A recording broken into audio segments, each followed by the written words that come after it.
Om Shanti 3 September 2025 प्रातः मुरली बाप दादा मधुबन।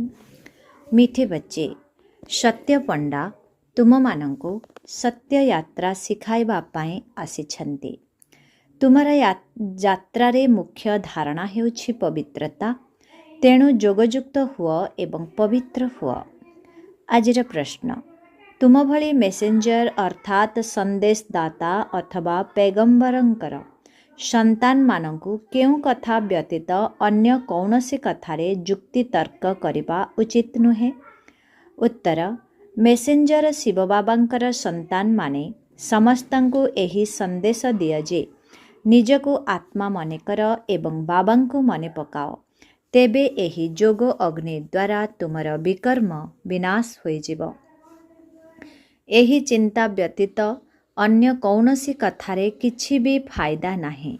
ତୁମକୁ କେବଳ ସମସ୍ତଙ୍କୁ ବାବାଙ୍କର ପରିଚୟ ଦେବାକୁ ହେବ, ଯାହାଦ୍ୱାରା ସେମାନେ ଆସ୍ତିକ ହେବେ। ଯେତେବେଳେ ରଚୟିତା ବାବାଙ୍କୁ ଜାଣିଯିବେ, ସେତେବେଳେ ତାଙ୍କର ରଚନାକୁ ଜାଣିବା ସହଜ ହୋଇଯିବ। ଗୀତ ହମାରେ ତୀରଥ ନ୍ୟାରେ ହେ।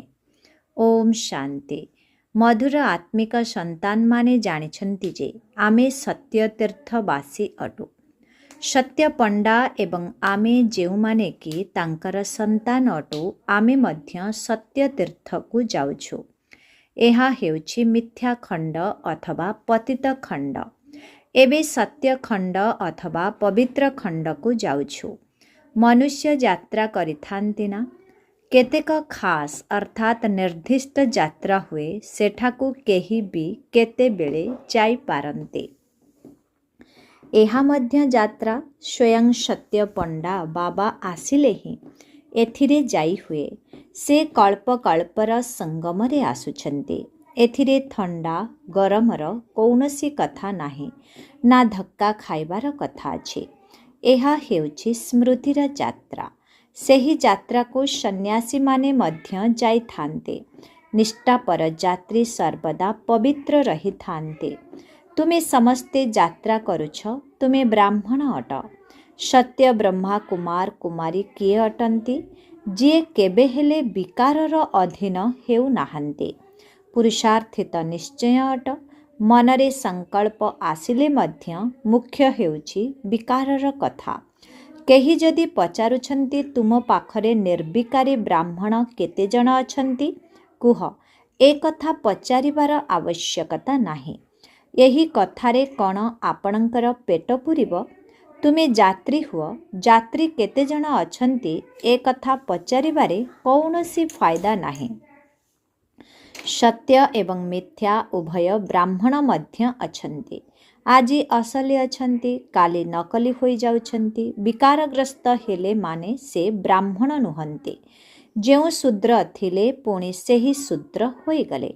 ଆଜି ପ୍ରତିଜ୍ଞା କରି କାଲି ବିକାରର ଅଧୀନ ହୋଇ ଅସୁର ହୋଇଯାଉଛନ୍ତି। ତେବେ ଏହି କଥା ସବୁ କେତେ ବସି ବୁଝାଉଥିବି? ଏହାଦ୍ୱାରା ପେଟ ଭରିବ ନାହିଁ ଅଥବା ମୁଖ ମିଠା ହେବ ନାହିଁ। ଏଠାରେ ଆମେ ବାବାଙ୍କୁ ମନେ ପକାଉଛୁ ଏବଂ ବାବାଙ୍କ ରଚନାର ଆଦି ମଧ୍ୟ ଅନ୍ତକୁ ଜାଣୁଛୁ। ବାକି ଆଉ କୌଣସି କଥାରେ କିଛି ନାହିଁ। କୁହ, ଏଠାରେ ବାବାଙ୍କୁ ମନେ ପକାଇବା ଶିଖାଯାଉଛି ଏବଂ ମୁଖ୍ୟ ହେଉଛି ପବିତ୍ରତା। ଯିଏ ଆଜି ପବିତ୍ର ହୋଇ ପୁଣି ଅପବିତ୍ର ହୋଇଯାଉଛନ୍ତି, ସେ ବ୍ରାହ୍ମଣ ନୁହନ୍ତି। ଏହି ହିସାବ କେତେ ବସି ତୁମକୁ ଶୁଣାଉଥିବି? ଏପରି ବହୁତ ମାୟାର ତୋଫାନରେ ପଡ଼ି ତଳକୁ ଖସି ଯାଉଛନ୍ତି। ସେଥିପାଇଁ ବ୍ରାହ୍ମଣମାନଙ୍କର ମାଳା ତିଆରି ହୋଇପାରିବ ନାହିଁ। ଆମେ ତ ପୈଗମ୍ବର ଅଥବା ମେସେଞ୍ଜରଙ୍କର ସନ୍ତାନ ସମସ୍ତଙ୍କୁ ସନ୍ଦେଶ ଦେଉଛୁ। ନିଜକୁ ଆତ୍ମା ବୁଝି ବାବାଙ୍କୁ ମନେ ପକାଅ। ତେବେ ଏହି ଯୋଗ ଅଗ୍ନି ଦ୍ୱାରା ବିକର୍ମ ବିନାଶ ହେବ। ମନରେ ଏହି ଚିନ୍ତା ରଖ। ବାକି ଲୋକମାନେ ତ ବହୁତ ପ୍ରଶ୍ନ ପଚାରିବେ। କେବଳ ଗୋଟିଏ କଥା ବିନା ଅନ୍ୟ କୌଣସି କଥାରେ ଗଲେ ଫାଇଦା ନାହିଁ। ଏଠାରେ ତ ଏହି କଥା ଜାଣିବାକୁ ହେବ ଯେ ନାସ୍ତିକରୁ ଆସ୍ତିକ, ଅନାଥରୁ ସନାଥ କିପରି ହେବ, ଯାହାକି ପିତାଙ୍କ ଠାରୁ ସମ୍ପତ୍ତି ପାଇପାରିବ। ଏହି କଥା ପଚାର। ବାକି ତ ସମସ୍ତେ ପୁରୁଷାର୍ଥୀ ଅଟନ୍ତି। विकार द्वारा ही बहुत फेल हेउछन्ति। जदि बहुत दिन परे स्त्री को देखुछन्ति तेबे से कथा न कहिले भल। काहार मद पीबार अभ्यास थिले तीर्थ को गले मद अथवा बीड़ीर अभ्यास जहार थिबो से सबु सेवन करिबा बिना से रही पारिबो नाही। लुचाई पी थांती कौन करि पारिबे। बहुत अछंती जे कि सत्य कहु नाहंती, लुचाई चालिछंती। बाबा संतान मानंको उपाय बताउछंती जे किपरि चतुरतार सह जवाब देबा उचित। एक बाबांकर ही परिचय देबाको हेबो जहाद्वारा मनुष्य आस्तिक हेबे। बाबा न जानिबा पर्यंत कौनसी प्रश्न पचारिबा ही निरर्थक अटे। बाबा कहउछन्ति बाबांको न जानिबा पर्यंत कौनसी प्रश्न पचारिबा ही निरर्थक अटे। एपरि बहुत आसुछन्ति जे किछि भी बुझु नाहंती, केवल शुणुछन्ति, फायदा किछि हेले नाही। पिलामाने बाबांको प्रश्न लेखुछन्ति, 1000-2000 आसी प्रदर्शनी बुझिगले, किंतु सेमानंक भितरु जणे 2 जण बुझिबा पाई आसुछन्ति। अमुक अमुक बड़ लोकमाने आसुछन्ति। बाबा बुझी जाउछन्ति जे सेमानंको जेउ परिचय मिलिबा दरकार ताहा मिली नाही। पूरा परिचय मिलिले बुझी जिबे ये तो ठीक कथा कहउछन्ति। आम आत्मा मानंकर पिता परम पिता परमात्मा अटंती। से आमको पढ़ाउछन्ति। कहउछन्ति निजको आत्मा बुझी मोती मने पकाओ, यही अंतिम जन्म पवित्र हुआ। जे पवित्र रहु नाहंती से ब्राह्मण नुहंती, शूद्र अटंती। एहा युद्ध भूमि अटे। वृक्ष बढ़िब एवं तोफान मध्य लागिब, बहुत पत्र झड़िब। किए बसी गणना करिब जे प्रकृत ब्राह्मण किए। जे केबे भी शूद्र हेउ नाहंती सिए ही तो प्रकृत ब्राह्मण अटंती। टिके हेले कुदृष्टि न जाऊ, अंत समय रे कर्मातीत अवस्था हेब। बहुत उच्च लक्ष्य अटे। मनरे मध्य न आसु एही अवस्था अंत समय रे हेब। वर्तमान समय रे जनकर मध्य एपरी अवस्था नाही। एबे समस्ते पुरुषार्थी अटंती, बुद्धि एक रस रहु नाही। मुख्य हेउछि दृष्टिर कथा। आमे आत्मा एही शरीर द्वारा अभिनय करुछु। एही अभ्यास पक्का हेवा दरकार। रावण राज्य थिबा पर्यंत युद्ध चलीथिब। शेष बेलकु कर्मातीत अवस्था हेब। आगकु गले तुमर अनुभव हेब, सब बुझीजिब। एबे तो वृक्ष बहुत छोट अछि, तूफान आसुछि, पत्र झड़ी जाउछि। दुर्बल पिलामाने झड़ी पड़ुछन्ति। प्रत्येक निजकु पचारंतु मोर अवस्था केते दूर ठीक अछि। बाकी जेउ सब प्रश्न पचारुछन्ति से सब कथारे अधिक ध्यान दियो नाही। कुह आमे बाबांक श्रीमतरे चालुछु। सेही बेहद बाबा आसी असरंती सुख देउछन्ति अथवा नुआ दुनिया स्थापन करुछन्ति। सेठारे केवल सुख ही थाए। मनुष्य रहुथिबा स्थान को ही दुनिया कुहा जाए। निराकारी दुनिया रे आत्मा माने रहिछन्ति ना। एक कथा काहारे बुद्धि रे नाही जे आत्मा किपरि बिंदु अटे। एक कथा मध्य प्रथमे कौनसी नुआंकु बुझाओ नाही। प्रथमे तो बुझाइबाकु हेब अनंत पिता असरंती संपत्ति देउछन्ति। भारत पवित्र थिला, एबे पतित होई जाइछि। कलिजुग परे पुणी सत्यजुग आसिब। बीके मानंक व्यतीत अन्य केही भी ए कथा बुझाई पारिबे नाही। एहा नुआ रचना अटे। बाबा पढ़ाउछन्ति एही ज्ञान बुद्धि रे रहिबा दरकार। कौनसी कष्ट कथा नुहे, किंतु माया भुलाई देउछि, विकर्म कराई देउछि। अधा कल्परु विकर्म करिबार अभ्यास पड़ी जाउछि। सेही सबु आसुरी अभ्यास को समाप्त करिबाकु हेब। बाबा निजे कहउछन्ति समस्ते पुरुषार्थी अटन्ति। कर्मातीत अवस्था को प्राप्त करिबा पाई बहुत समय लागुछि। ब्राह्मण केबे विकारग्रस्त हुअन्ति नाही। युद्ध क्षेत्र रे युद्ध करू करू हारि जाउछन्ति। एही सबु प्रश्न रे कौनसी लाभ नाही। प्रथमे निजर पितांकु मने पकाओ। आमको शिव बाबा कल्प पूर्व भली आदेश देइछन्ति जे निजको आत्मा बुझी मोती मने पकाओ। ଏହା ସେହି ଲଢ଼େଇ ଅଟେ। ପିତା ଜଣେ ହିଁ ଅଟନ୍ତି। ଶ୍ରୀକୃଷ୍ଣଙ୍କୁ ପିତା କୁହାଯିବ ନାହିଁ। ଗୀତାରେ ଶ୍ରୀକୃଷ୍ଣଙ୍କ ନାମ ରଖିଦେଇଛନ୍ତି। ଭୁଲରୁ ଠିକ୍ ତ ବାବା ହିଁ କରାଉଛନ୍ତି। ସେଥିପାଇଁ ତ ତାଙ୍କୁ ସତ୍ୟ ବୋଲି କୁହାଯାଉଛି। ବର୍ତ୍ତମାନ ତୁମେ ପିଲାମାନେ ହିଁ ସାରା ସୃଷ୍ଟିର ରହସ୍ୟକୁ ଜାଣୁଛ। ସତ୍ୟ ଯୁଗରେ ଦୈବୀ ରାଜବଂଶ ହେବ। ରାବଣ ରାଜ୍ୟରେ ଆସୁରୀ ରାଜବଂଶ ରହିବ। ସଙ୍ଗମ ଯୁଗକୁ ସ୍ପଷ୍ଟ ରୂପେ ଦେଖାଇବାକୁ ହେବ। ଏହା ହେଉଛି ପୁରୁଷୋତ୍ତମ ସଙ୍ଗମ ଯୁଗ। ସେପଟେ ଦେବତା, ଏପଟେ ଅସୁର। ବାକି ସେମାନଙ୍କର ଲଢ଼େଇ ହେଉନାହିଁ। ତୁମ ବ୍ରାହ୍ମଣମାନଙ୍କର ହିଁ ବିକାର ସହିତ ଲଢ଼େଇ ହେଉଛି। ଏହାକୁ ମଧ୍ୟ ଲଢ଼େଇ କୁହାଯିବ ନାହିଁ। ସବୁଠାରୁ ମୁଖ୍ୟ ହେଉଛି କାମ ବିକାର। ଏହା ମହାଶତ୍ରୁ ଅଟେ। ଏହା ଉପରେ ବିଜୟ ପ୍ରାପ୍ତ କରିବା ଦ୍ୱାରା ହିଁ ତୁମେ ଜଗଜ୍ଜିତ ହେବ। ଏହି ବିଷ ନିମନ୍ତେ ହିଁ ଅବଳାମାନେ ମାଡ଼ ଖାଉଛନ୍ତି। ଅନେକ ପ୍ରକାରର ବିଘ୍ନ ପଡ଼ୁଛି। ମୂଳ କଥା ହେଉଛି ପବିତ୍ରତା। ପୁରୁଷାର୍ଥ କରି କରି ତୋଫାନ ଆସି ଆସି ଅନ୍ତିମରେ ତୁମର ବିଜୟ ହୋଇଯିବ। ମାୟା ଥକିଯିବ। କୁସ୍ତିରେ ଯେଉଁମାନେ ପହିଲମାନ ଥାଆନ୍ତି ସେମାନେ ତୁରନ୍ତ ସାମ୍ନା କରିଥାନ୍ତି। ସେମାନଙ୍କର ଧନ୍ଦା ହିଁ ହେଉଛି ଭଲ ଭାବରେ ଲଢ଼ି ବିଜୟ ପ୍ରାପ୍ତ କରିବା। ପହିଲମାନଙ୍କର ବହୁତ ନାମାଚାର ହୋଇଥାଏ, ପୁରସ୍କାର ମିଳିଥାଏ।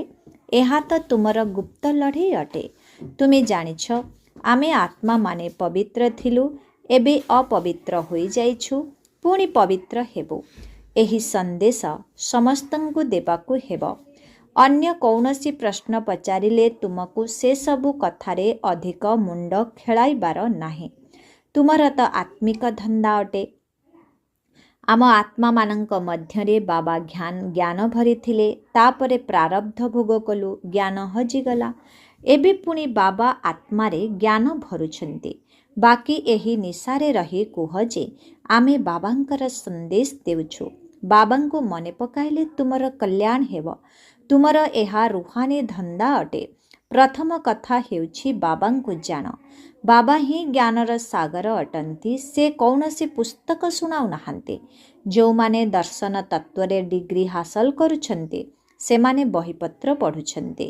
ଭଗବାନ ତ ଜ୍ଞାନର ସାଗର ଅଟନ୍ତି। ତାଙ୍କ ପାଖରେ ସୃଷ୍ଟିର ଆଦି ମଧ୍ୟ ଅନ୍ତର ଜ୍ଞାନ ରହିଛି। ସେ କ'ଣ କିଛି ବହି ପଢ଼ିଛନ୍ତି କି? ସେ ତ ସବୁ ବେଦଶାସ୍ତ୍ର ଆଦିକୁ ଜାଣିଛନ୍ତି। ବାବା କହୁଛନ୍ତି ତୁମକୁ ଜ୍ଞାନ ଶୁଣାଇବାର ପାଠ ମୋର ରହିଛି। ଜ୍ଞାନ ଏବଂ ଭକ୍ତିର ପ୍ରଭେଦ ଆଉ କେହି ବତାଇ ପାରିବେ ନାହିଁ। ଏହା ହେଲା ଜ୍ଞାନର ପାଠପଢ଼ା। ଭକ୍ତିକୁ ଜ୍ଞାନ କୁହାଯିବ ନାହିଁ। ସମସ୍ତଙ୍କର ସଦ୍ଗତି ଦାତା ଏକ ହିଁ ବାବା ଅଟନ୍ତି। ବିଶ୍ୱ ଇତିହାସର ପୁନରାବୃତ୍ତି ନିଶ୍ଚୟ ହେବ। ପୁରୁଣା ଦୁନିଆ ପରେ ପୁଣି ନୂଆ ଦୁନିଆ ନିଶ୍ଚୟ ଆସିବ। ତୁମେ ପିଲାମାନେ ଜାଣିଛ ବାବା ଆମକୁ ପୁନର୍ବାର ପଢ଼ାଉଛନ୍ତି। ବାବା କହୁଛନ୍ତି ମୋତେ ମନେ ପକାଅ। ସମସ୍ତ ଗୁରୁତ୍ୱ ଏହା ଉପରେ ରହିଛି। ବାବା ଜାଣିଛନ୍ତି ବହୁତ ଭଲ ନାମୀ ଗ୍ରାମୀ ସନ୍ତାନମାନେ ମଧ୍ୟ ଏହି ଯୋଗର ଯାତ୍ରାରେ ବହୁତ ଦୁର୍ବଳ ଅଟନ୍ତି ଏବଂ ଯେଉଁମାନେ ନାମୀଗ୍ରାମୀ ନୁହନ୍ତି, ବନ୍ଧନଯୁକ୍ତ, ଗରିବ, ସେମାନେ ଅଧିକ ଯୋଗଯୁକ୍ତ ରହିଥାନ୍ତି। ପ୍ରତ୍ୟେକ ନିଜ ମନକୁ ପଚାରନ୍ତୁ ମୁଁ ବାବାଙ୍କୁ କେତେ ସମୟ ମନେ ପକାଉଛି। ବାବା କହୁଛନ୍ତି ପିଲାମାନେ ଯେତେ ସମ୍ଭବ ତୁମେ ମୋତେ ମନେ ପକାଅ। ଭିତରେ ଭିତରେ ବହୁତ ହର୍ଷିତ ହୋଇ ରୁହ।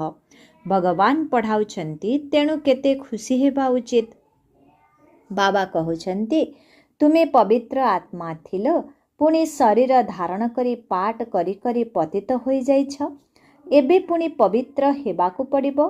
ପୁଣି ସେହି ଦୈବୀ ଅଭିନୟ କରିବାକୁ ହେବ। ତୁମେ ଦୈବୀ ଧର୍ମର ଅଟନା। ତୁମେ ହିଁ 84 ଜନ୍ମର ଚକ୍ର ଲଗାଇଛ। ସମସ୍ତ ସୂର୍ଯ୍ୟବଂଶୀ ମଧ୍ୟ 84 ଜନ୍ମ ନେଉନାହାନ୍ତି, ପଛରେ ଆସୁଛନ୍ତି ନା। ନହେଲେ ତ ତୁରନ୍ତ ସମସ୍ତେ ଆସିଯିବେ। ଅମୃତ ବେଳାରୁ ଉଠି ବୁଦ୍ଧି ଦ୍ୱାରା ବିଚାର ସାଗର ମନ୍ଥନ କଲେ ବୁଝିପାରିବ। ପିଲାମାନଙ୍କୁ ହିଁ ବିଚାର ସାଗର ମନ୍ଥନ କରିବାକୁ ପଡ଼ିବ। ଶିବ ବାବା ତ କରନ୍ତି ନାହିଁ। से तो कहउछन्ति ड्रामा अनुसारे जहा किछि शुणाउछि एपरि भाव जे कल्प पूर्व भଳି जहा बुझाइथिली ताहा बुझाइली। मंथन तुमे करुछ, तुमको ही बुझाइबाकु हेब, ज्ञान देबाकु हेब। एही ब्रह्मा मध्य मंथन करुछन्ति। बीके मानंकु मंथन करिबाकु हेब, शिव बाबांकु नुहे। मूल कथा हैला काहा सहित अधिका कथा हुओ नाही। शास्त्रवादी माने परस्पर मध्यरे बहुत जुक्ति तर्क करिथान्ते। तुमको काहा सह वाद विवाद करिबार नाही। तुमको केवल संदेश देबार अछि। प्रथमे केवल मुख्य गोटिए कथा उपरे बुझाओ एवं लेखाओ। प्रथमे एही पाठ पढ़ाओ जे एठारे किए पढ़ाउछन्ति ताहा लेख। एही कथा तुमे पछकु रखुथिबारु संशय आसुछि। निश्चय बुद्धि होई नथिबा कारणरू बुझु नाहंती। केवल ठीक कथा बोली कहि दियंती। एहा ही हेउछि प्रथम मुख्य कथा। रचयिता बाबांको बुझ, पुणी रचनार रहस्य बुझिब। मुख्य कथा गीतार भगवान किए, एथिरे ही तुमर विजय हेब। प्रथमे प्रथमे केउ धर्म स्थापन होइथिला। पुराणा दुनिया को नुआ दुनिया किए करुछन्ति। बाबा ही आत्मा मानंको नुआ ज्ञान सुनाउछन्ति, जहा द्वारा नुआ दुनियार स्थापना हेउछि। तुमको बाबा एवं रचनार परिचय मिलुछि। प्रथमे प्रथमे अलफ वा शिव बाबा उपरे पक्का कराइला परे बादशाहित रहिछि। बाबांक ठारू ही संपत्ति मिलुछि। बाबांको जानिल त संपत्तिर हकदार हेल। पिला जन्म होई माँ बाबांको देखिले एवं बास सबु किछि पक्का होई जाए। माता पितांक बिना पिला अन्य काहा पाखकु जाई न थाए, काहींकिना माँ ठारू क्षीर खाइबाकु मिलिथाए। एठारे मध्य ज्ञानर क्षीर मिलुछि। माता पिता अटंती ना, एहा बहुत सूक्ष्म कथा, तुरंत केही बुझी पारिबे नाही। अच्छा, मिठे मिठे शिखिलधे संतान मानंक प्रति मात पिता बाप दादांकर मधुर स्नेह संपन्न शुभेच्छा एवं सुप्रभात। आत्मिक पितांकर आत्मिक संतान मानंको नमस्ते। आत्मिक संतान मानंकर आत्मिक पितांको ओम शांति। Good morning. नमस्ते नमस्ते नमस्ते नमस्ते नमस्ते। शुक्रिया बाबा, शुक्रिया। ओम शांति। धारणा पाई मुख्य सार। सच्चा सच्चा पवित्र होई सच्चा सच्चा पवित्र ब्राह्मण हेबाको पड़िबो। केबे भी शूद्र अर्थात पतित हेबार विचार मध्य मन भितरे न आसु। टिकिए भी कुदृष्टि न जाऊ। निजर अवस्था को एही भली करिबाकु हेबो। 2 नंबर, बाबा जहा सबु पाठ पढ़ाउछन्ति सेगुड़ी को बुद्धि रे रखिबाकु हेबो। विकर्म करिबार जेउ आसुरी अभ्यास रहिछि ताकु समाप्त करिबाकु हेबो। पुरुषार्थ करी करी संपूर्ण पवित्रतार उच्च लक्ष्य को प्राप्त करिबाकु हेबो। आजिर वरदान। कारणर निवारण करी चिंता एवं भय ठारू मुक्त रहुथिबा मास्टर सर्वशक्तिमान भव। वर्तमान समय रे अल्पकालर सुख साथी चिंता एवं भय यही दुईटी जिनिस तो निश्चित रही। जेउठारे चिंता अच्छी सेठारे निश्चिंत स्थिति रही पारिबो नाही एवं जेउठारे भय अच्छी सेठारे शांति रही पारिबो नाही। तेणु सुख सहित यही दुख अशांतिर दुईटी कारण मध्य निश्चित रही। किंतु तुम्हें सर्वशक्ति रूपी संपत्ति रे संपन्न मास्टर सर्वशक्तिमान पिला माने दुखर कारणर निवारण करिबा बाला एवं सर्व समस्यार समाधान करिबा बाला समाधान स्वरूप अट। सेथिपाई तुमे चिंता एवं भय ठारू मुक्त अट। जे कोनोसी समस्या तुम सम्मुख को खेल देखाइबा पाई आसी थाए, डराइबा पाई नुहे। आजिर स्लोगन। निजर मनोवृत्ति को जदि श्रेष्ठ करिदेब तेबे तुमर प्रवृत्ति अर्थात गृहस्थ व्यवहार स्वतः श्रेष्ठ होई जीव। ओम शांति। आजिर अव्यक्त इशारा। एबे लगनर अग्नि को प्रज्वलित करी जोग को ज्वाला रूप कर। समय को दृष्टि रे रखी एबे समस्त ब्राह्मण आत्मा मानंकु निकट को आनिबा सहित ज्वाला स्वरूपर वायुमंडल सृष्टि करिबार सेवा कर। ସେଥିପାଇଁ ହୁଏତ ଯୋଗ ଭଟ୍ଟି କର ନଚେତ୍ ପରସ୍ପର ସଂଗଠିତ ରୂପରେ ଜ୍ଞାନ ଯୋଗର ବାର୍ତ୍ତାଳାପ ଅର୍ଥାତ୍ ଆଲୋଚନା କର, କିନ୍ତୁ ଜ୍ୱାଳା ସ୍ୱରୂପର ଅନୁଭବ ନିଶ୍ଚିତ କର ଏବଂ କରାଅ। ଯଦି ଏହିଭଳି ସେବାରେ ଲାଗିପଡ଼ିବ, ତେବେ ଛୋଟ ଛୋଟ କଥା ସବୁ ସହଜରେ ପରିବର୍ତ୍ତନ ହୋଇଯିବ। ଓମ୍ ଶାନ୍ତି।